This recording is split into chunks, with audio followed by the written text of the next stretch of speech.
Annuellement, ce sont plusieurs centaines de millions de francs CFA qui sont envoyés depuis l'étranger par la diaspora pour subvenir aux frais sanitaires et funéraires des parents. Désormais, une mutuelle est née pour accompagner ces Ivoiriens vivant à l'étranger de mieux suivre l'état de santé de leurs parents. Il s'agit de la mutuelle des familles des diasporas ivoiriennes. À chaque fois qu'on nous appelle, on envoie de l'argent à nos parents et effectivement on se rend compte que nos parents ne sont pas soignés. On a décidé nous-mêmes ici de réfléchir à cela et la voie que nous avons trouvée, c'est de les faire soigner sans question d'argent. Et en même temps, ça nous permet de payer les soins ici et que nos parents aillent à l'hôpital pour se soigner gratuitement.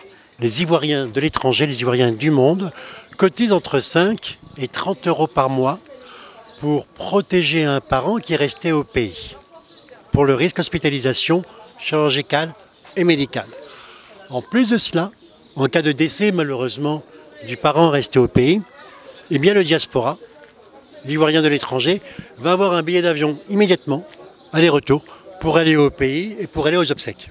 La mutuelle des familles des diasporas ivoiriennes bénéficie de l'accompagnement de l'État de Côte d'Ivoire à travers un agrément, lequel agrément a été remis officiellement par le ministre Pascal Kokou Abina, ministre de l'Emploi et de la Protection sociale. Effectivement, ça vient renforcer le système de protection sociale en Côte d'Ivoire.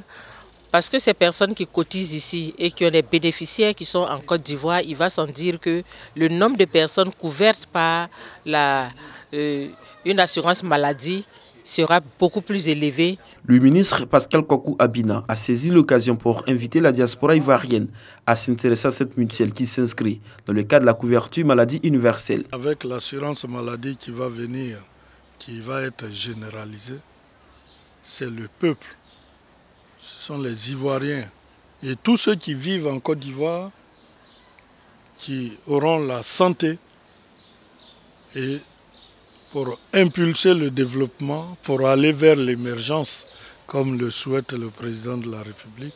Je vais lancer l'appel à tous les Ivoiriens de la diaspora de souscrire à cette mutuelle. 230 établissements sanitaires et des pharmacies sont en partenariat avec la mutuelle des familles des diasporas ivoiriennes.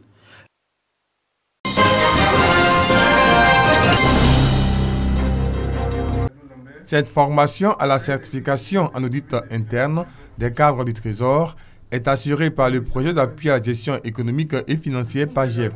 Elle est financée par la Banque africaine de développement BAD.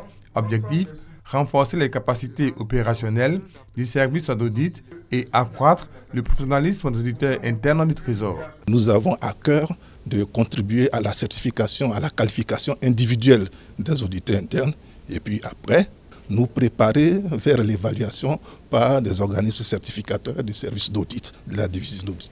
Il m'est apparu important de niveler ces missions au standard des organes de contrôle à l'échelle internationale. Aussi, a-t-il été introduit dans les attributions de notre inspection générale la mission d'audit, dont le but ultime est de conformer l'ensemble de nos procédures à la réglementation en vigueur. Plusieurs thématiques seront abordées au cours de cette formation, entre autres la gouvernance, le management des risques et des dispositifs de contrôle, les risques de fraude et la sécurité de l'information. Cette session prend fin le 9 septembre prochain.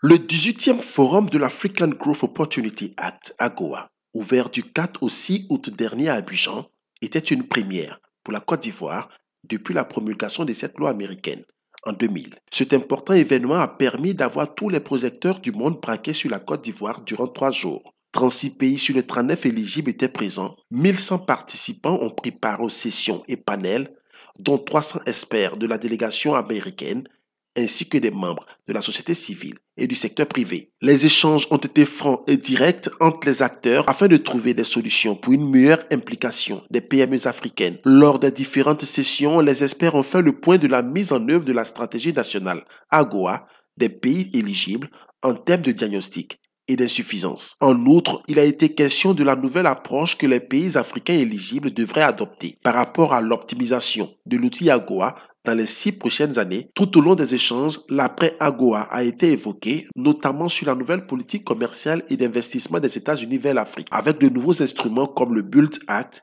le Prosper Africa, le MCC régional, mais également le DFC. Il faut le dire, le Forum AGOA d'Abidjan a relevé le pari de l'organisation et celui de la mobilisation. Mais au-delà du satisfecit, l'édition d'Abidjan restera gravée dans les annales car elle marque le début d'une nouvelle ère dans les échanges commerciaux entre les États-Unis et l'Afrique.